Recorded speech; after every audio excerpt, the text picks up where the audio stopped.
सोनू के जाने के बाद यहाँ इसी गांव की एक बच्ची है जो बच्चों को यहाँ के बच्चों को पढ़ाती है। माननीय सांसद ने बेंच और डेस्क तो दिया, जैसा कि दिख रहा है बेंच डेस्क तो दिया हुआ। मतलब बच्चा और पढ़ने के लिए चाहता है तो बेंच नहीं है पर। अच्छा, एक टीचर हैं आप, कितने बच्चों को पढ़ाती हैं आप? 100। एक टीचर 100 बच्चों को पढ़ाते हैं।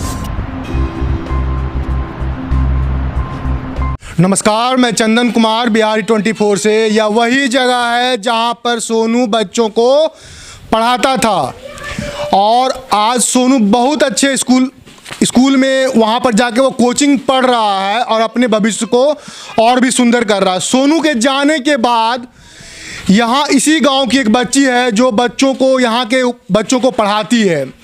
उस बच्ची से हम लोग जानना चाहेंगे आखिरकार वह किस तरह से बच्चों को पढ़ा रही है। सोनू भी एक समय उन बच्चों को पढ़ाता था, क्या उनको समस्याएं आ रही है और किस तरह से उन समस्याओं का ये समाधान निकालकर बच्चों को पढ़ा रही है। क्या नाम है आपका? संध्या कुमारी। अच्छा, यह वही जगह है जहाँ सोनू बच्चों को पढ़ाता था? हाँ। अभी आप बच्चों को पढ़ा रही हैं, क्या क्या समस्याएं आ रही हैं आपको? हाँ, बेंच नहीं है अभी बच्चों को बैठने के लिए। तो माननीय सांसद ने बेंच और डेस्क तो दिया, जैसा कि दिख रहा है बेंच डेस्क तो दिया हुआ। मतलब बच्चा और पढ़ने के लिए चाहता है तो बेंच नहीं है पर। अच्छा, एक टीचर हैं आप, कितने बच्चों को पढ़ाती हैं आप? 100। एक टीचर 100 बच्चों को पढ़ाते हैं या कहीं से जायज़ नहीं है।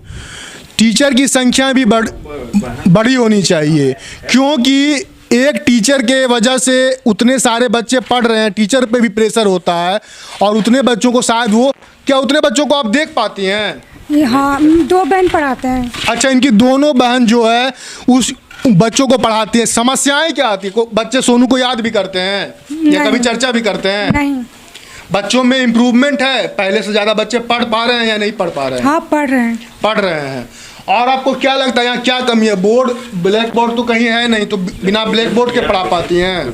दिए हैं बोर्ड मिला हुआ है। हाँ। लेकिन बोर्ड का उपयोग अभी नहीं हो पा रहा। हो रहा है। बोर्ड का उपयोग होता है। तो ये बोर्ड भी है यहाँ पर और बोर्ड से भी पढ़ाती हैं बच्चों को। और इनकी 2 बहनें हैं, ये नारी शिक्षा नारी होते हुए भी बच्चों को पढ़ा रही हैं। आप कहाँ तक पढ़ी लिखी हैं? इंटर तक ये बच्ची पढ़ी लिखी है। आगे चल के क्या करना चाहती हैं? अभी तो पढ़ रहे हैं, अभी नहीं सोचा आगे। अच्छा, अभी तक ये सोची नहीं है आगे क्या करना है, लेकिन अभी गांव के बच्चों को पढ़ा रही हैं। और ये जो चीज़ें दी गई हैं, बेंच है, डेस्क है, टेबल है, लेकिन बच्चों के हिसाब से यह शायद कम है। 100 बच्चे अगर यहाँ पढ़ते हैं तो यह हॉल जो है पूरी तरह से बेंच डेस्क से भरा होना चाहिए था। और टीचर की संख्या भी मेरे ख्याल से बड़ी होनी चाहिए थी, क्योंकि 100 बच्चों को 2 व्यक्ति मिलकर पढ़ा पा रहे हैं, यह भी इनके लिए काबिलिए तारीफ है।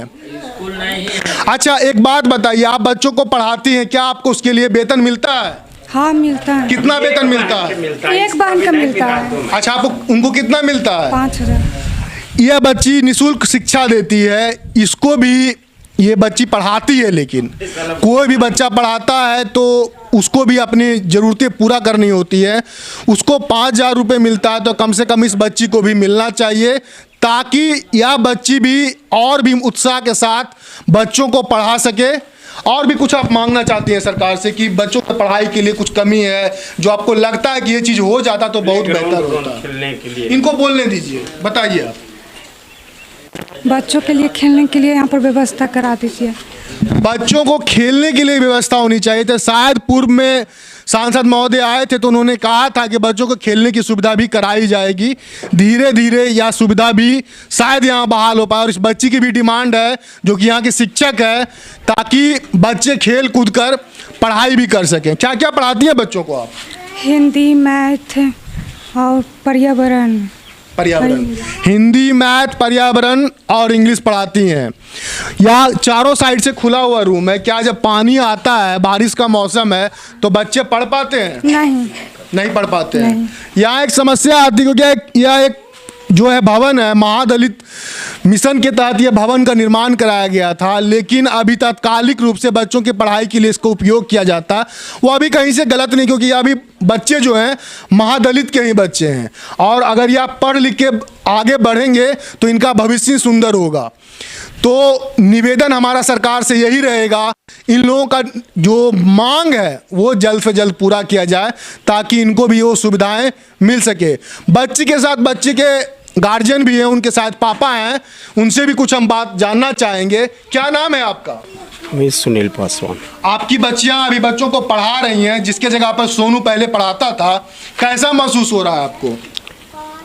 सोनू तो पढ़ाता था उस समय 10-15 था लड़का, तो टेकअप करता था। अभी है 100-150 के करीब, तो उसको एक बच्ची से टेकअप नहीं हो रहा था, तो हम अपना सहायता रूप में दूसरा बच्ची के भी बोले कि इन लोग के देखो बेटी कोऑपरेट करो, ज़्यादा है डिस्टर्ब होता था, नर्वस होती है भी, तो ये सब के चलते हम इसको दिए। लेकिन ये कई बार हमको तंग करता है कि पापा हमको भी वेतन चाहिए।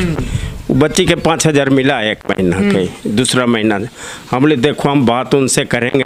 पप्पू सिंह, संजय सिंह, हाँ संजय सिंह पप्पू जी, तो के लिए नहीं, लेकिन बहुत तंग करता है। इसको हम बोलते हैं कि तुम बात करो उनसे। अब इसको पैसा के काफ़ी दिक्कत है पढ़ने लिखने के लिए, कॉपी चाहिए, फीस चाहिए, एडमिशन फीस जमा। हम बोले देखो अगर ऐसा होगा तो तुमको भी बातचीत होगा। अगर आपको खुशी महसूस होती है कि आप बहुत खुशी इसको, हाँ हम तो बोले कि अगर इन लोग के कि अगर उधर से वेतन भी नहीं मिलेगा तो जितना तक संभव होगा हम बच्ची के कहें कि निःशुल्क भी तुम प्रयास करना। क्या आपको वेतन नहीं मिलेगा तो निःशुल्क पढ़ा पाइएगा? पढ़ाएंगे, पढ़ाइएगा। बच्ची का उत्साह देख के भी कुछ निर्णय लिया जा सकता है कि बच्ची बिना पैसे के भी पढ़ाने को तैयार है, लेकिन और भी चीज़ों को देखना होता है। वो निर्णय हम आप लोगों पे छोड़ते हैं कि आप लोग उस चीज़ का निर्णय लें और हमारे जो जन नेता हैं, हमारे जो जन अधिकारी हैं, उन तक इनकी बात पहुँचे, यही हमारा आपसे विनती है। और सबसे लास्ट में ये एक और समस्या है कि सड़क का निर्माण जरूर हो, क्योंकि सड़क के वजह से बहुत समस्याएं होती हैं। धन्यवाद।